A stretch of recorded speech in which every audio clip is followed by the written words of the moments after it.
राजौरी में एक बार फिर सेना के काफिले पर हमले की खबर ने पूरे देश को झकझोर कर रख दिया है।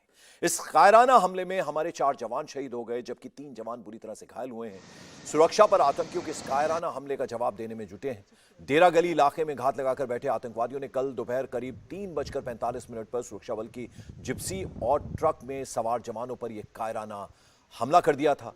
आतंकियों ने जवानों पर ताबड़तोड़ गोलियां चलाई थी, जवानों को शहीद किया, उनके हथियार लूटे और वहां से फरार हो गए। सवाल ये उठ रहा है कि आखिर आतंकी राजौरी हिल्स के इस इलाके के जरिए सुरक्षा बलों पर आखिर इतना हमला क्यों कर रहे हैं। जवाब है यहां की भौगोलिक स्थिति। दरअसल राजौरी और पुंछ ये जो डिस्ट्रिक्ट्स हैं, इनकी सीमा पर मौजूद ढेरा की गली और बुफलियाज के बीच का इलाका घने जंगलों वाला है, यानी चारों तरफ से जंगल से घिरा हुआ है, पेड़ ही पेड़ है। और ये चमरेर जंगल और फिर भाटा धुरियन जंगल की ओर जाता है। जैसे घात लगाकर आतंकियों ने कल हमला किया। भौगोलिक तौर पर देखा जाए तो इस इलाके में कटीली झाड़ियां हैं, बड़े बड़े पत्थरों के बोल्डर्स मिल जाते हैं जो आतंकियों के लिए बड़ी ढाल की तरह काम कर रहे हैं। इसके साथ ही इस इलाके में दर्जन भर से ज्यादा प्राकृतिक गुफाएं भी हैं, जिनमें आतंकी बड़ी घटना को अंजाम देकर या फिर घुसपैठ करके छिप जाते हैं, जो कि इन दिनों सुरक्षा बलों के लिए सबसे बड़ा चैलेंज बना हुआ है।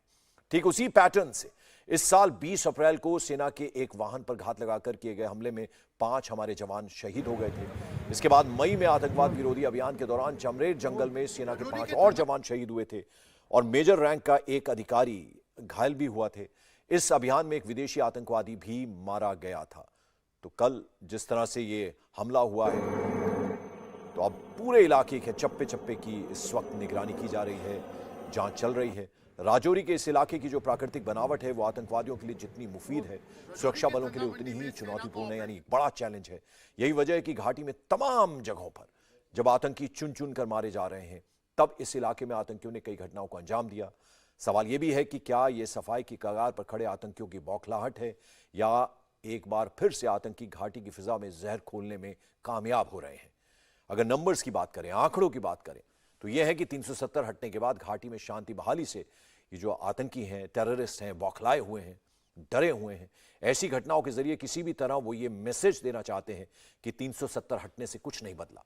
लेकिन सच्चाई क्या है, जरा यह समझना भी जरूरी है। इसे समझने के लिए आपको कश्मीर के पहले और अब के हालातों को देखना होगा, समझना होगा।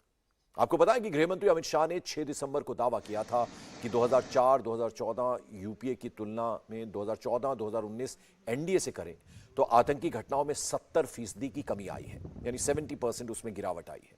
वहीं जम्मू कश्मीर में होने वाली आम नागरिकों की जो मौत हुई है, उनका आंकड़ा 59% तक घटा है। पैलेट गन और लाठीचार्ज के कारण नागरिकों की जो चोटें थीं, उनमें सबसे ज्यादा गिरावट देखी गई है। जनवरी से जुलाई 2019 में ऐसी घटनाओं में 339 जो आम नागरिक हैं वो घायल हुए।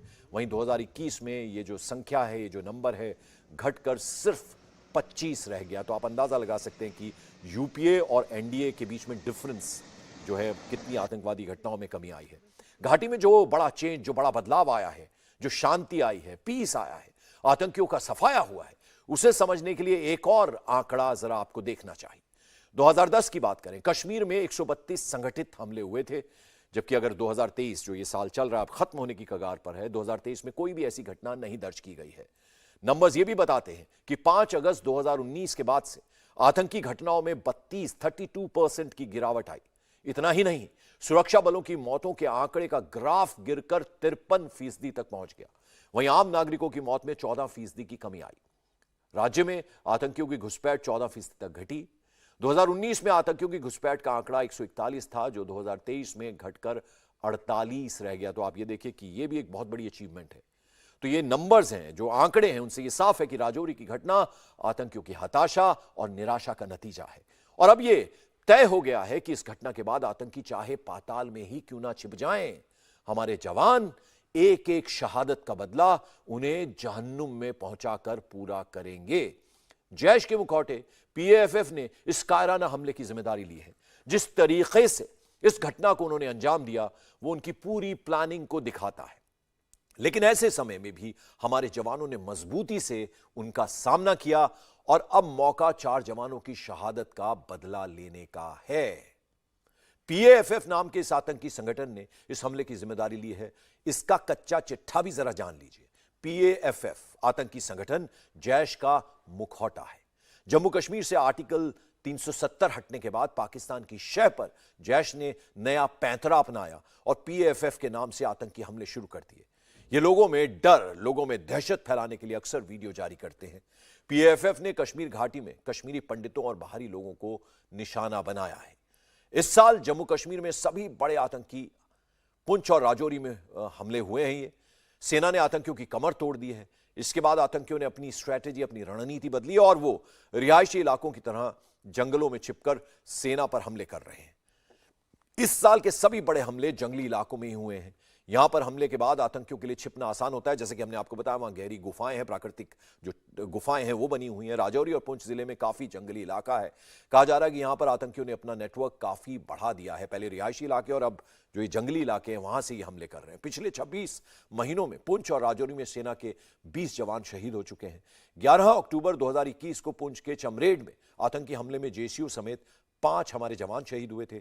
2021 में ही 20 अक्टूबर को पुंछ में एक और आतंकी हमले में 6 जवानों की शहादत हुई थी। उसके बाद 20 अप्रैल को 5 जवानों ने अपना सर्वोच्च बलिदान दिया। इसके बाद कल शाम पुंछ के डेरा की गली में फिर से आतंकियों ने सेना के काफिले को निशाना बनाया। यह हमला कल पुंछ और राजौरी के बीच थाना मंडी सूरनकोट रोड पर हुआ। सेना का काफिला यहां से सर्च ऑपरेशन के लिए गुजर रहा था। जब काफिला डेरा की गली और बुफलियाज के बीच धत्यार मोड़ पर पहुंचा तो तीखा मोड़ होने के कारण काफिला धीमा हो गया। तभी वहां जंगलों में घात लगाकर आतंकियों ने अचानक से फायरिंग शुरू कर दी। सेना के सूत्रों के मुताबिक आतंकी हमले के बाद मौके पर सेना के जवानों और आतंकियों में आमने सामने की लड़ाई हुई। बताया जा रहा है कि जवानों ने जमकर आतंकियों का मुकाबला किया। कहा यह भी जा रहा है कि इसके बाद आतंकी जवानों के हथियार लेकर वहां से भाग गए। पुंछ में हमारे 4 बहादुर जवान शहीद हुए हैं। जवानों को श्रद्धांजलि देने के बजाय जम्मू कश्मीर के पूर्व मुख्यमंत्री फारूक अब्दुल्ला सियासत करने में बिजी हैं। फारूक अब्दुल्ला ने आतंकी हमले को लेकर केंद्र पर अटैक किया और कहा कि राज्य में रोज रोज बम विस्फोट हो रहे हैं। फारूक ने यहां तक कह दिया कि जिस दिन जवानों की बंदूक हट जाएंगी, पत्थरबाजी फिर से शुरू हो जाएगी। हर घर के सामने आपका एक सिपाही खड़ा है, बंदूक लेके खड़ा है, मॉडर्न बंदूक लेके खड़ा है। क्या उसने मरना है? जिस दिन वो बंदूक उठ जाएगी, देखना किस तरह पत्थर पड़ेंगे।